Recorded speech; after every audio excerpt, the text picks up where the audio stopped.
start with Vince and then go to Brent. Mark, we're talking to Coach Burns about your development. What are some areas specifically that you feel confident that you made the most progress to take advantage of your playing time? Yes, I would say just me playing more vertical. I would say that Coach Garner, he's instilled that in me a lot. And just throughout these practices, I think that's something that I've been getting better on, playing vertical, getting my first step, going forward, and just shooting my hands. Brent? How far have you come since Coach Garner started talking to you about that? I mean, if you go back and look at like your spring tape to now, would it look vastly different? I mean, how far do you think you've come in those areas? I think it would be a big change. Honestly, I think just from me being pushed and then me executing what Coach Garner wants and just me doing it, I think it would be a big change if you was to look at a spring film to practice today. I think it would be a big change on just the tempo, the level of play, how I'm shooting my hands, how I'm playing vertical and things like that. And it all goes back to just Coach Garner always on me about it and just wanting the best for me. Ryan?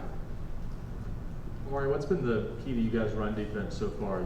Just as simple as you guys winning some one-on-one battles, or something about the way you guys kind of play mentality-wise, or what's it been?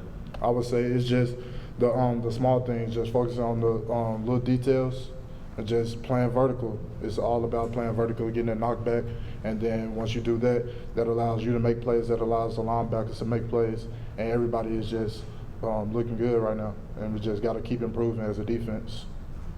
Adam and Jimmy? How do you feel when you get off the field and your offense comes out and scores in about 90 seconds and then you're called back on the field? What's that like?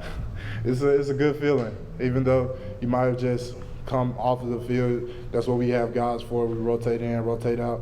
Everybody plays. Everybody do their job when they get in there, and it's all about just being ready when your time comes. But we love to see the offense putting up points. It's fun.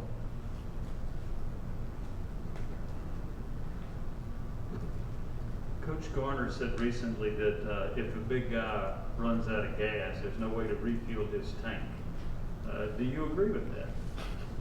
I definitely think it's always a way to refill the tank, and I think that's what comes into play with our depth and just getting everybody ready throughout these practices, throughout the week, just focus on the little details. Everybody is focusing and everybody is locked in so they know when it's their time.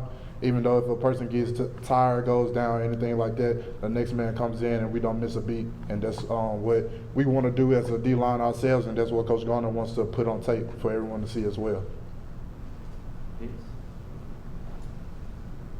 Two things. First career start against Missouri. How'd you handle it? Nerves? More calm than you thought you would? How'd you handle that? I would say it was just more calm, just being focused, like locked in. We go every week we go by and we say just be locked in. Even if you're not getting the reps, you still have to take the mental reps.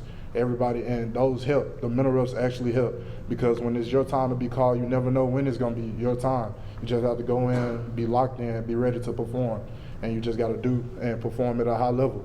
And that's what I think we're going to do, and that's what I think the D-line is doing right now. And we just got to keep improving. And your superstition of drinking a Minute Maid on game day each time, where did that come from? Talk about that. It's just, I've always loved Minute Maid, so I used to get a drink of Minute Maid before every game.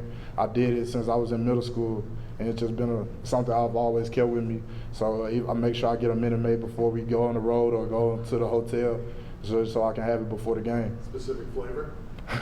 No specific flavor, but I do not like the regular lemonade. I would just say, actually, I would go with watermelon. Watermelon. Anything else? Back to Jimmy. Could you talk about, Coach Heupel made mention that how important 48 hours are before a game, and he said there were some previous games where he didn't feel like the team did a really good job with that, but they did better against Missouri. Could you expand on why you felt like the team may have done better in the 48 hours before Missouri?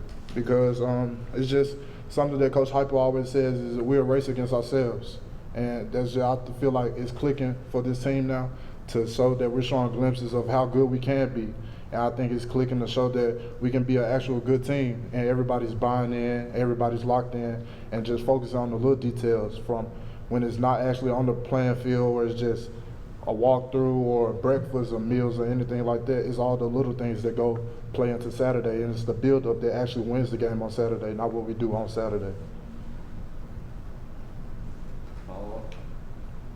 When you have a performance like you did against Missouri, does that make you eager to get out on the field and play another game? Because as you mentioned, it shows how good you can be.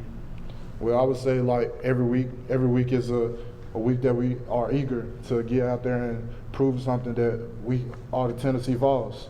I feel like, of course, after a big win like that, we're going to come in this week hard working, ready to get back on the field. We're back in Neyland. It's going to be fun.